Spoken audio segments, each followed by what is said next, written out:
Hello everyone, have you heard about the future generation? So today I will tell you about a great story about future schools. The title of the story is The Fun They Had. This story is written by Isaac Asimov. He was born in 1920 and died in 1992.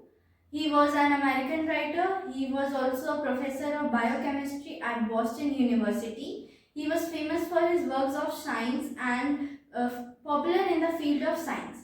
It is an imaginative story.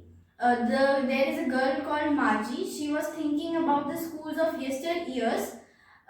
She was thinking about 137 years ago. This story is a light story of fun in which schools of future is described. She compared her great grandfather's school and Margie's age school of 2157 years.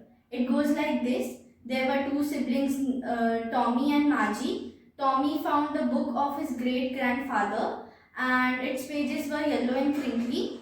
Tommy was 13 and Margie was 11. They used to study at home on television screen. There was a mechanical teacher who used to teach them and take test after test.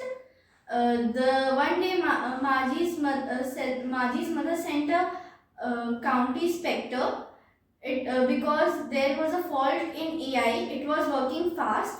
The county inspector slowed up the machine at 10-year level, but Margie always hated school. The most she hated was to do homework and test after test. One day, Tommy and Margie was discussing about old kind of book. Tommy told Margie that time there was human teacher who used to teach them at special buildings and all kids went there. Then Margie's mother called Margie to go to her school room, but Margie was thinking about the old school and the fun they had.